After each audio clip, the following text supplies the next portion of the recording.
Welcome to our Research Week special season of our Lunchtime Research Talks. From the 16th to the 19th of June 2026, you can tune in to a different bite-sized talk over lunch with CCA, Derry, Londonderry and Ulster University. The talks are by different PhD researchers, introducing their topics and the opportunity for you to ask questions at the end. The aim of these short lunchtime talks is to share with the wider world just some of the research that's taking place at Ulster University, with the Research Week special coming from drama, performance, film and screen studies. So we'll be 30 minutes in total, including the Q&A. And you can see our archives from the previous season on our YouTube channel. Search for CCA Derry Londonderry on YouTube. And this week's talks are all joining them if you want to watch them again or catch any you may have missed. Thank you to Ulster University, especially Dr. Brian Bridges, Dr. Catherine O'Hara and Professor Justin McGee, and to our funders, Arts Council of Northern Ireland, Derry City and Strabane District Council and Garfield Weston Foundation. Housekeeping, please mute. As we go along, put any questions you may have in the chat. We are recording, but we won't be recording the Q&A, so don't be shy then. Ask that question and enjoy. So it's Thursday. Let's welcome Tabassum Islam and listening to the lived experience of South Asian women working in the UK film industry. This talk focuses on the lived experiences of South Asian women working in the UK film industry through an intersectional lens. Drawing on interviews with filmmakers across Scotland, Yorkshire and London, Tabassum maps the barriers, enablers and conditions that shape their access, sustenance and progress in the industry. This ongoing research also considers how the lived experiences relate to UK film diversity policies, revealing where policy supports or falls short of real change. Tabassum Islam is a Bangladeshi doctoral researcher and film programmer based in Derry, Northern Ireland. Her work explores South Asian film and culture, combining academic research with hands-on programming and storytelling. Previously, she was an Erasmus scholar and brings a passion for highlighting underrepresented voices in the creative industry. So without further ado, over to our speaker. Thank you, Catherine. Thank you. That was a beautiful introduction. And good afternoon, everyone. I am Tabassum Islam, and thank you so much for spending your lunch break with me. So today I'll be presenting from my ongoing PhD research. I'm on the year 2 of a 3-year PhD project. So before I start, I should say up front that I have never spoken this long about my research, so please bear with me. And my understanding of all of this, the whole issue of understanding how a South Asian woman filmmaker navigates the UK film industry, this is still taking the shape. So please take what I say as early reflections from a researcher instead of finished answers to a problem. Today I'll do 3 things. First, I'll tell you what my research is actually about, then a little bit about how I'm trying to find answers. And then on the end, I'll share a few early patterns I have started to notice. But before any of that, let me say quickly what I mean by South Asian women.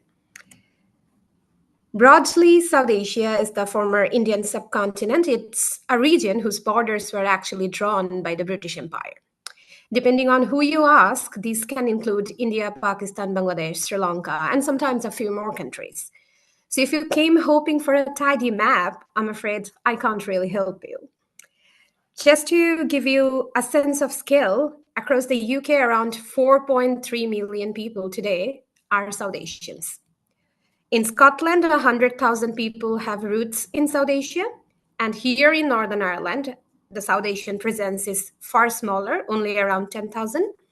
So most South Asians live in England and Wales, where these communities make up about 7% of the total population. This means 1 in 14 people in England and Wales today are of South Asian heritage. Now, I want to be clear about one thing. I'm giving you these numbers just to show that South Asian people exist in the UK, but I'm definitely not implying that a story matters more just because more people share it. I'm definitely not implying that. Moving on to the next slide. So for my research, when I say South Asian women, I mean women, including both cisgender and transgender women, with ancestral or migratory roots in India, Pakistan, or Bangladesh. I focus on these three simply because they are by far the largest South Asian communities in the UK. It is also important to note that this is not one single uniform group. These women come from different countries, different religions, Hindu, Muslim, Sikh, Christian, and others. They speak different languages and they carry very different cultures and history. So when I say South Asian women, please note that I do mean a wide, diverse group of people. But even with this diverse, long and large presence in the UK, South Asian women remain remarkably absent from the rooms where films are made. Across 4 years, 801 films were made in the UK. Of those 801, only 45 films had at least one South Asian woman in a leading role behind the camera. So if you look at the graph, that is this thin red line at the very bottom. And everything in the gray, all 756 of those films had no South Asian women's presence at all. Now the question is, across these 45 films, how many South Asian women actually worked? And that is only 28. So 28 South Asian women worked in this industry across 4 years, and they shared 75 roles between them. As you can see, they mostly worked as producers, 10 as screenwriters, 7 as directors, 2 as editors, and none as cinematographers. So this is what remarkably absent actually looks like. And you might have already noticed that I'm showing you data from around 10 years ago, because surprisingly, this is still the only academic research to focus specifically on South Asian women's participation in UK films. This now can be a very clear gap in this research, or might be an excellent job security for me if anyone cares enough, but I still don't know which one it is. So yes, why is there so little research? Why in 2026, I'm still pointing to one study from years ago? The answer tells us something important. So in research and also in policy, we tend to talk in big, broad categories. We use umbrella terms like BIM, Black, Asian, and minority ethnic. But what these labels do is they flatten very different experiences of different communities into one little box. And then it hides the distinct forms of exclusion each community faces. Another issue is how we rely too much on numbers. Yes, numbers can definitely give you the scale of exclusion, but numbers can never reveal how that exclusion is lived. It cannot tell us what it costs a racialized woman to keep going year after year in an industry which was never built for her. And there is a deeper problem too. When we report these broad categories, we report them separately. Women here, ethnic minorities there, working class here. So we miss the exclusion that compounds when someone sits in several of these positions, several of these marginalized positions at once. So in my research, I use a lens to see this situation a bit more clearly. Some of you might be familiar with this already. The idea of intersectionality is definitely not mine. I'm borrowing it from the legal scholar Kimberly Crenshaw. She talked about a real case in the US. So when she was talking about intersectionality, she gave this example that a group of Black women were turned down for jobs from a company. And when these women took the company to court, the company basically defended itself, saying, look, we hire women and we hire Black people. But the problem is the women they hired were white and the Black people they hired were men. So these Black women, they just fell into the gap. The company and also the court, they could see race, they could also see gender, but they never could see both of these together. So in the eyes of the system, Black women did not really exist. And This is the idea I am borrowing because South Asian women also sit right in the overlap of many marginalizations. In the UK, they come from a minoritized race. They are also from a marginalized gender. And very often, they also belong to marginalized religion, class, and immigration status. So they slip through the cracks very easily, and the system fails to understand the nature of their exclusion. So, my research, guided by this framework of intersectionality and moving beyond all these numbers, percentages, and broad categories, I went to listen. I went to listen to the South Asian women who have actually navigated the unequal landscape of the UK film industry. But to listen well, we have to know what we are listening for. And for me, it all came down to this one question. I'm listening to understand what held these women back, what helped them through. Now, a question like this can very easily turn into a list, barriers on one side and maybe enablers on the other. But the existing research on inequality already tells us that things are way more messier than this. Barriers and enablers don't sit in two tidy columns. They constantly feed into each other, they overlap, and sometimes the very same thing can be both as well. So I'm also trying to understand how all of this actually moves together in the real life of a South Asian woman filmmaker.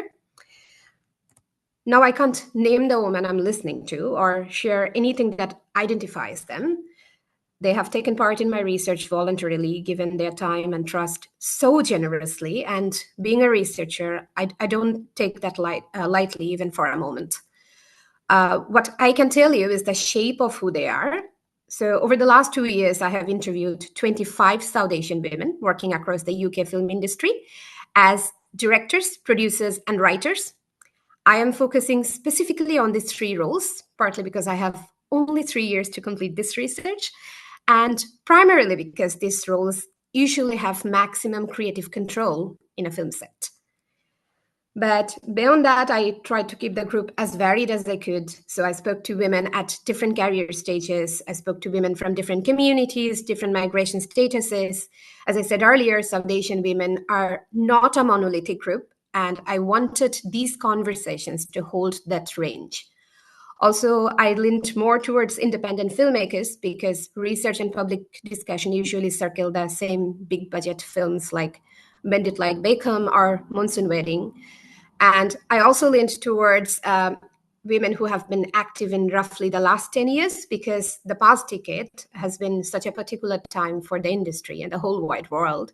It has been shaped by Brexit, COVID, the rise of streaming platforms, movements like Me Too and Black Lives Matter. And now we also have AI. So I wanted to understand how these women are living through all of this right now. I should also mention a little about where I sit in all of this. I'm a Bangladeshi immigrant cis woman based here in Northern Ireland, and I came to this work as a researcher.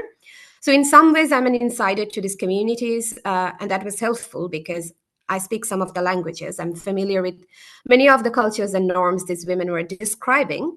So there was an ease, a kind of trust that I could feel in our conversations. But I'm also not a filmmaker, and I'm not from every background these women come from. So I had to be aware of that. I had to stay aware that their experience is not automatically mine, simply because I also come from the South Asian background. Now we are moving toward the findings. I'll be honest, this is the hardest part to talk about because this is still taking shape, and I really want to do justice to the accounts I'm listening to. So at this stage of research, forgive the phrasing, but think of this as a rough cut. Instead of giving you a long list of barriers and enablers, I want to introduce here to 3 filmmakers today. So the first filmmaker is a British South Asian woman, first generation, based in the north of England.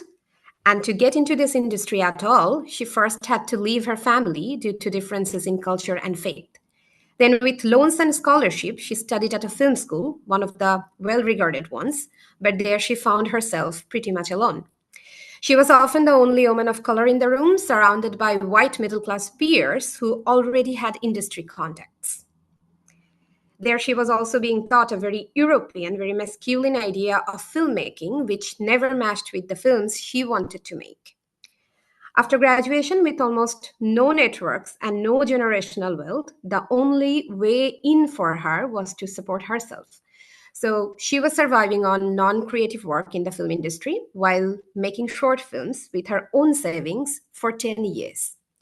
In the next few years, her resilience and, of course, the strength of her work kept opening doors for her at some of the most prestigious film festivals and labs. But there are two things to note here. First, none of those festivals were British. They were European, sometimes Middle Eastern, occasionally South Asian, but never in the UK. And second, festivals don't really pay, at least not on your early days. What they gave her instead was collaborators, networks, and a foothold in the global film scenario. So she started making films with producers from Europe, and the films went around the world. They won impressive awards and praises. But by then, financially, she was also years deep in debt. Now, fast forward to the current situation. If you look from outside, it all looks very glamorous that she's getting to collaborate with creatives from so many different countries. She's traveling a lot with her films. But after making a number of films and getting to a certain point in her career, she has realized that the limitation of depending on producers and funding from the global north is immense. She explained to me how collaborations like these can carry an inbuilt power imbalance. So, to gain independence in her filmmaking, mostly over her funding and her creative choices, she's now trying to build a company in her ancestral homeland. I can't name the country, but this is also a country with little film infrastructure and no international co-production treaties. So even after screening her films across 80 film festivals, she said to me, "I'm just trying to be free." My second case study is an immigrant South Asian based in a developed region of UK. She arrived there with 11 years of experiences across home and transnational productions, but almost none of it counted in the UK. She had to start again by studying for an academic degree and an internship at a major broadcaster. The racism she faced there was so severe that it pushed her to heavy depression for a time being. Now, despite all this, what kept her going was, again, very much transnational in nature. European collaborators from previous projects became her mentors during this period, and she kept running her own company in her home country and continued the ongoing international co-productions. Now, I know from the outside it looks like resilience. It looked like resilience to me as well. But in her words, it was simply survival strategy. She could not afford to stop, not even for her well-being, because that work in her home country was paying her bills in the UK, which again tells us a lot about what immigrant, racialized freelance workers have to go through to survive here. But when I compare her journey to my first filmmaker, I see that the regional screen agency recognized this second filmmaker. They valued her networks and sent her to international festivals and labs across Europe and Ireland. And now she's building an independent production company in the region she's based at. But two things still box her in. The first is the visa. She's still fighting for the global talent visa, but that system really only recognizes the big names, the Oscars, Cannes, or BAFTAs. So an emerging filmmaker like her simply does not qualify, which means she has to pay heavily just to hold on to her work visa. And the second issue is that the very agency, the very system that helped her, now it pigeonholes her. She is the minority producer. She gets the call when the film is Asian or South Asian. So as she puts it to me, after all these years, my ethnicity is still more important than my experience. My third case is different. She's not a recent immigrant. She's a second-generation woman with settled status and South Asian roots. She is visibly Muslim and comes from a working-class background. She is very clear with her background, she could never have entered the industry without two things. First is free university education in her region, and second is a training scheme that came with a work placement. She made a few short films in the last 5 years. Those were often made with friends and peers, backed by a regional screen agency. Those films also got screened at reputed festivals in her region, but she soon started filling the gap between her upbringing in a Muslim working class immigrant family and the industry's norms. In the film industry, for example, networking, which is how you get work, is almost always built around alcohol and dressing up in a certain way. Now, those spaces were hard for her to fit in and took a toll on her mental health. Crucially, the same agency that supported her also expected her to do diversity work. For example, they expected her to sit on panels and talk about being a Muslim filmmaker. However, after 10 years in the industry, she now feels stuck. Firstly, because she's often seen and treated as a diversity hire. Secondly, because the regional funding that helped her in the early stage, that is now focused on bringing in new talent, and the budget cut had also affected them massively. So there is almost nothing there to support her anymore. Yes, the initial support got her through the door, but then it stopped. And this is the pattern I'm seeing across the careers of other mid-career filmmakers too. So, like the others, she's also building on her own while surviving on advocacy and training work. She's actively trying to build a network of Muslim creatives like her across the UK. So, across all three women and also across many others I interviewed, the same things keep happening. They're building constantly real alternative pathways against an industry that keeps shutting them down. But every single way out leads somewhere shaky. Right now, from where I am standing, it seems that the doors that South Asian filmmakers built for themselves open onto very unstable ground. And I earnestly request you to see it with what that actually means. These women came forward to tell their own stories on their own terms. Instead, they're having to spend their careers building the scaffolding that should already be there. They're simply doing the industry's job because the UK film industry has stayed year after year overwhelmingly white, middle class, and patriarchal. And when I hold all this up against the actual policy, I continuously see how they have built a policy which acts more like a multiple choice test. So you can hire one person from any one underrepresented group, maybe in a very junior role, and you can tick the box. A film can meet the diversity standard without changing anything in the power structure at all. There is no intersectional thinking in the policy, so South Asian women remains invisible in their eyes. There is nothing on class division, nothing at all, even though generational wealth and networks are the key to survive in the industry. Migrants and refugees do get a mention, but that is it. There is no provision for them. There is also no provision at all for two things that came up over and over in my interviews: the toll on mental health and caring responsibilities. They don't talk about that at all. And on top of all this, the understanding of diversity policy is primarily built around access. They are focused mostly on how many people are entering. They never care about how they're surviving in the industry. So most schemes are entry schemes, most fundings are for young emerging people. So it creates a revolving door in the industry where you can enter in some ways, but you can also exit very easily due to the unchanged structural issues. So considering all this, while I deeply, deeply, deeply admire everything my interviewees have built, I keep coming back to this one thing a filmmaker said to me. For 17 years, I have been building on sand. So from my early analysis, I'm finding that alternative pathways are not always the good news story we assume them to be. Sometimes these are simply ways you're forced into because every usual door is closed for you. What I'm seeing right now in my early analysis is there is a pattern, and it tells me that without real structural change, no amount of resilience, no amount of resourcefulness will ever be enough and sustainable. Thank you so much for listening to me. I think I'm a bit over time, but thank you. Thank you so much. And I'm going to stop recording now and we will begin our Q&A.